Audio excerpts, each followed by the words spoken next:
Hello, I'm Philip Hampshire and this is World Business Report on the BBC World Service. It's the start of a new business week in Asia. Over the next half an hour, we're going to be bringing you all the latest business news and opinion from around the world. We're going to be starting, of course, in Bangladesh, where they've declared the Prime Minister, Sheikh Hasina, as winner of their elections. But the opposition have cried foul, saying the vote was farcical and rigged. Many people today told me that they feel like they cannot freely express themselves or say what they want in Bangladesh anymore. And I think that was sort of the key issue with this election. Meanwhile, US President Trump is expected to ban American companies from buying Chinese telecoms equipment as they install 5G across the nation. There is this fear which is being put forward, especially by the US government, that there's a risk for the cybersecurity of a nation. Let's start off, though, with Bangladesh, where the opposition has condemned what it's called a farcical election. Kamal Hussain, who is the alliance leader, urged the election commission to cancel the result and demanded a fresh vote under a neutral government. From almost every part of Bangladesh, we have received reports about that there was a what we call vote dacoity.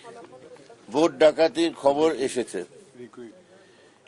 From now up to this point, almost 100 candidates have withdrawn or have rejected the election.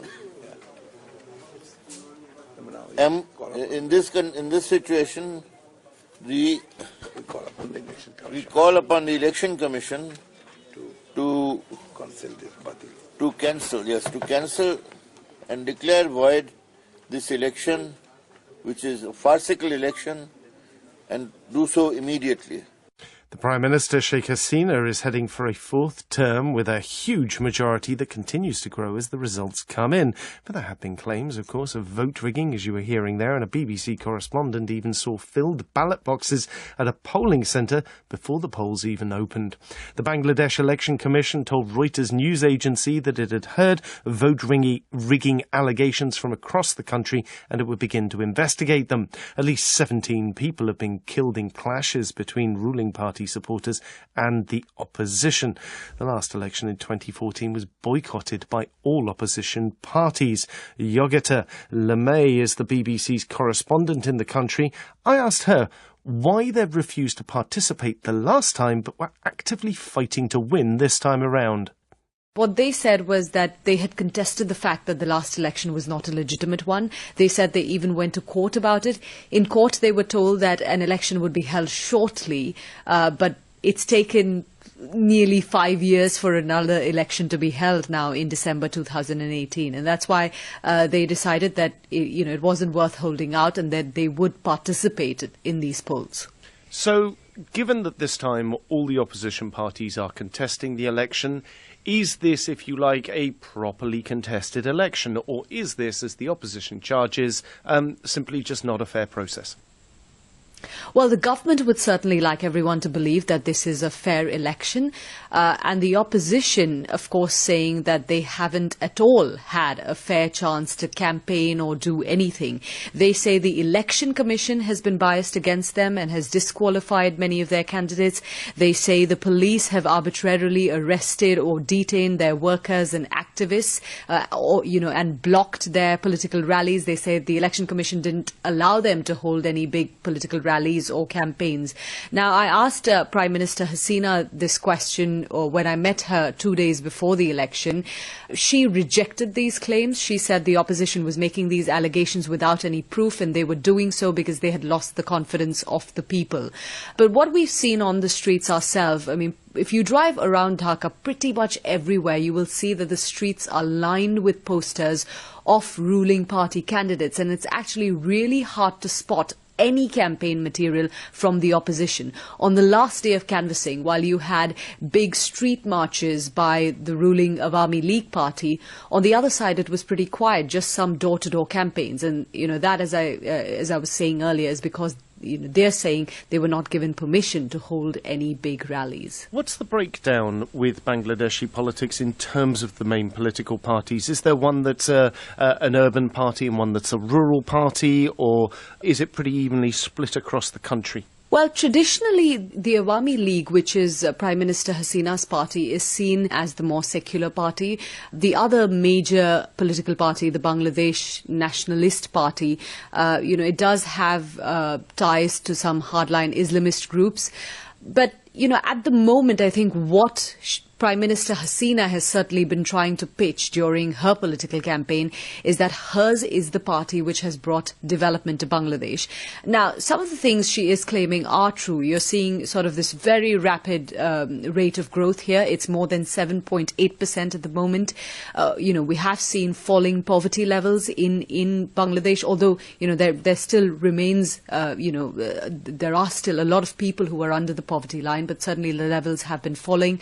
And the other thing that that she was very proud of when she spoke to me was that Bangladesh has graduated from the least developed nation status to a developing country status. I think the contention from the opposition and from many of her critics, and also common people who I met, say that all of this cannot come at the cost of democracy.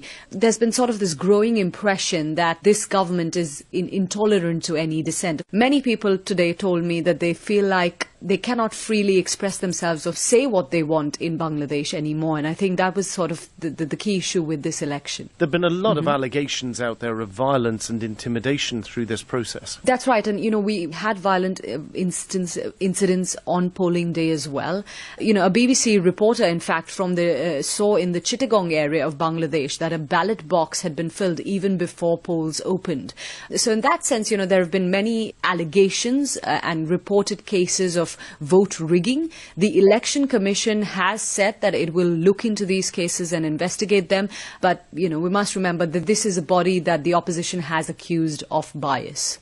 Yogita Lamai there. Of course, Bangladesh isn't the only country that's had an election this weekend. Sunday's vote for a new president in the Democratic Republic of Congo has also been occurring, and it was hit by a series of delays that have left a lot of people frustrated. The failure of new electronic voting machines on some polling stations was one of the challenges that was faced. The polls have now closed in an election that's expected to bring the country's first peaceful transfer of power since independence in 1960. Here's what a couple of voters had to say. I already voted. It's really cool. I feel good. This is how we'll change things in our country. I'm here to fulfill my civic duty, and I'm very happy. It is part of the country's governance. People choose new leaders who will meet their expectations. President Kabila is stepping down after 17 years in power. The final result is expected to be announced in a week's time. The election should have taken place 2 years ago, but was repeatedly postponed because of logistical problems. The run-up to the poll had been hit by violence and controversy over the decision to exclude some 1.26 million people out of an electorate of nearly 40 million from voting. But here's what President Kabila had to say. Well, time will tell. But it's clear that the elections are free and fair, and will definitely be free and fair. I don't have any concerns as I speak to you. My only concern is that we have this very heavy rain, and probably voter turnout might be low, but hopefully the skies will clear and the voters will turn out in numbers. Jean-Paul Shungu is head of the Congolese Association in Luxembourg and is a supporter of the opposition. I asked him what was being hoped for from this election. The first hope is the hope for change, because after almost 20 years, nothing changed in the country. Instead of that, we're one of the poorest countries in the world, while we were living in maybe the richest country in the world. So we all hope that there will be a change tonight, and we'll have a new president not coming from the majority. 3 of the electoral districts have actually not been able to go ahead with their voting because of concerns about Ebola, but the election's still pushing on regardless. Yeah, this is totally nonsense to me. I'm talking as a simple citizen, but it doesn't make sense. When you have general election, how can the president be elected by a part of the population? Because they said that those regions that where people are not allowed to vote today will vote in March. So it doesn't make any sense. This is the first election since the early 2000s without Laurent Kabila, who is, of course, titan of Congolese politics. So how much of a shadow does Mr. Kabila still cast over the election? He was president for at least 17 years. In the constitution, he's able to be a senator for life, okay? So after this election, he will come back as a senator.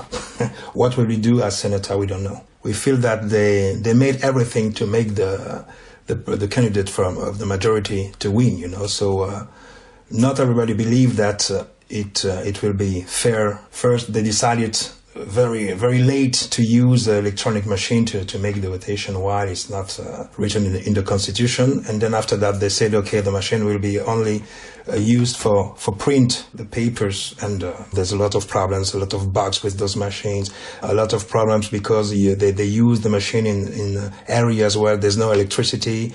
And I heard that some office were closed and private people made the voting in their place. Okay, so it's very, very complicated. Jean-Paul Chungu of the Congolese Association in Luxembourg. The end of 2018 is nearly upon us, and that means that many people in the financial markets are looking ahead to what 2019 may bring.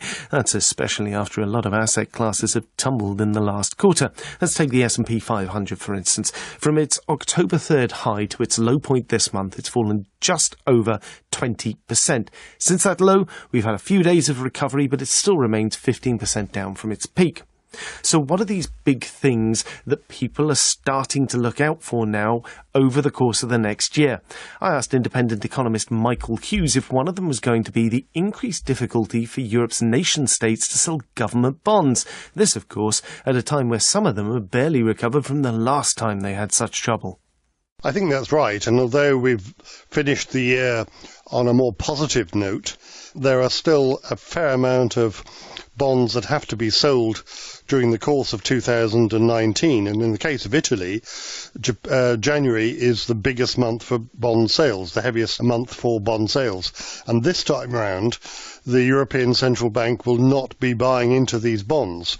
So the Italian market is going to be tested quite early on in 2019. And if that falters, I think it could have a spillover effect on other markets in Europe, not least the French credit markets, because half the corporate debt issuance in the last 5 years has been by French corporations. And so, although they haven't been the centre of any particular focus until now, I think any credit problem that we have developing in Europe cannot exclude them. So I think the credit markets are worthy of some close examination next year. We're also expecting China to overtake the United States as the world's largest trading partner, which will be certainly an absolutely historic thing for global trade, but also, of course, might worry those who are looking at the US economy. Well, that may be true. In the past, we've tended to look at the US economy for a sign of how the global business cycle is being driven.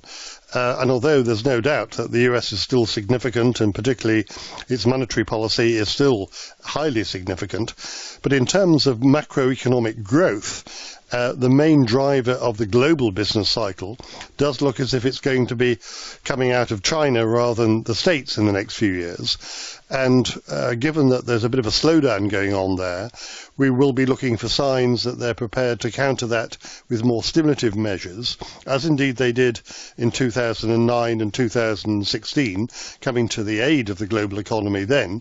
And we'll be looking, hopefully, for them to do that again this coming year.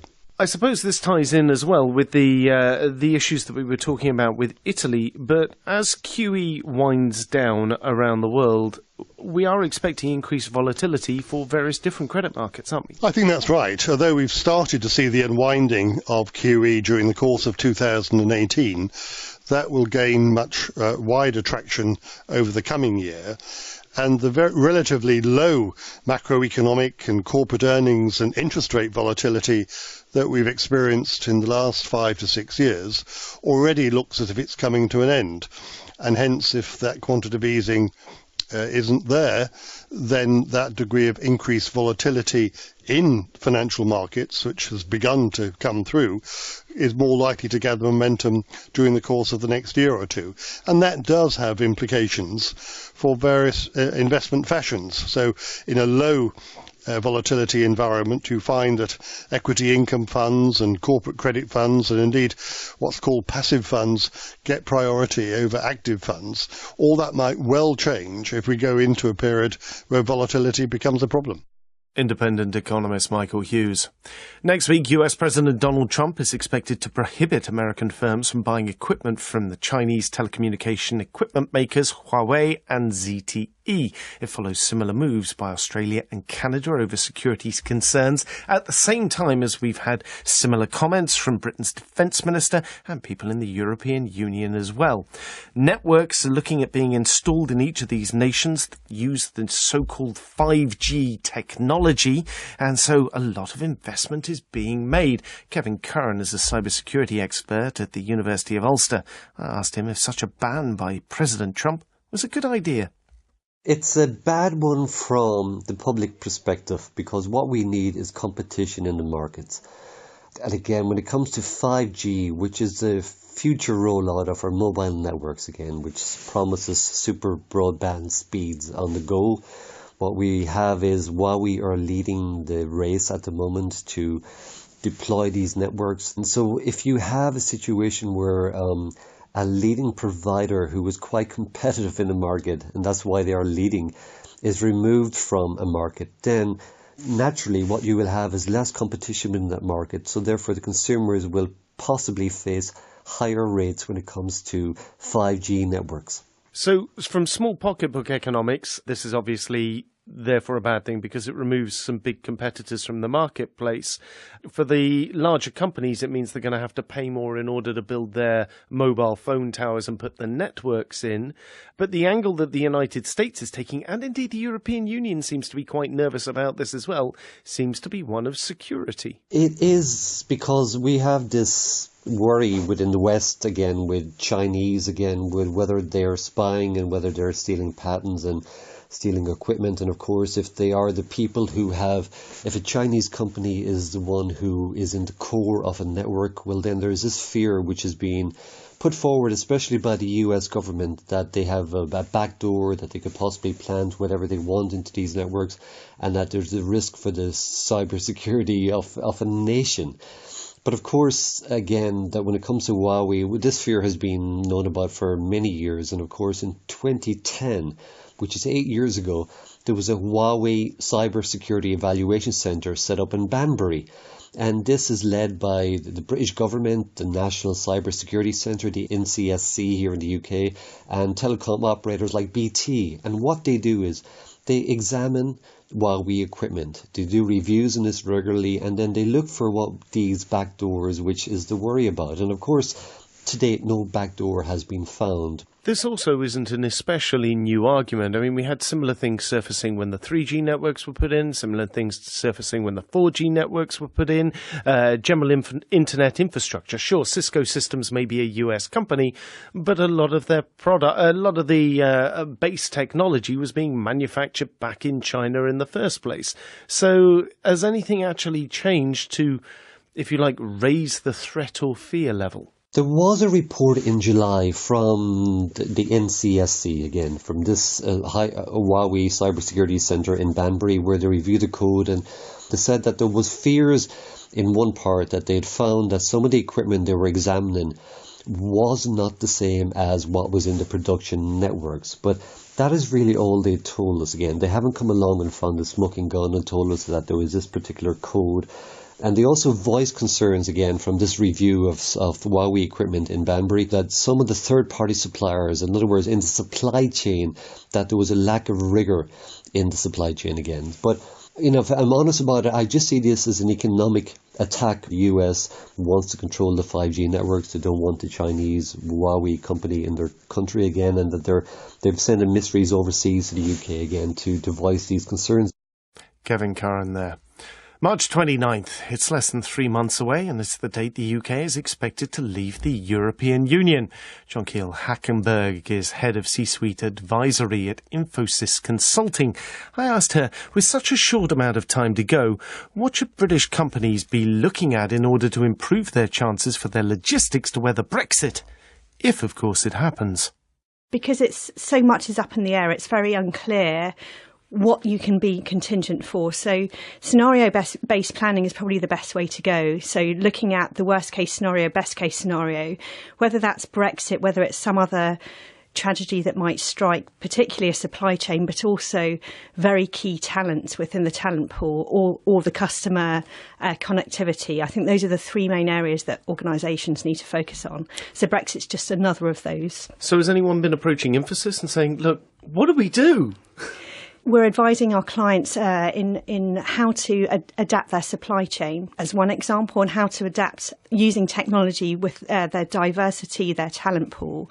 So there's a scarcity of talent within digital in general.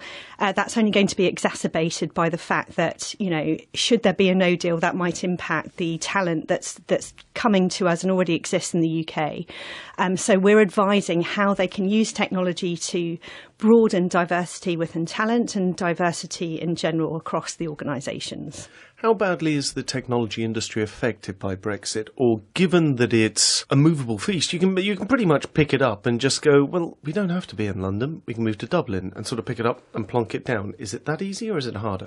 I think with technology, you have an opportunity to really go after a different talent pool. So whilst there's every organisation we talk to seems to be very concerned about, we need to hire 1,000 new people in technology and digital talent. Actually, it's about reskilling the existing talent and looking outside London into other areas of the UK. So go for a more federated model, which will broaden the ability to attract new talent. And that's something I think Brexit, whether it deal or no deal, will impact how organisations are thinking. Now, Brexit isn't the only area that's of importance to the technology industry right now. We've just had some comments come through over the last couple of weeks from the United States that they're extremely worried about technology in China, companies like Huawei, ZTE. We've had similar comments come through from Australia, from Canada.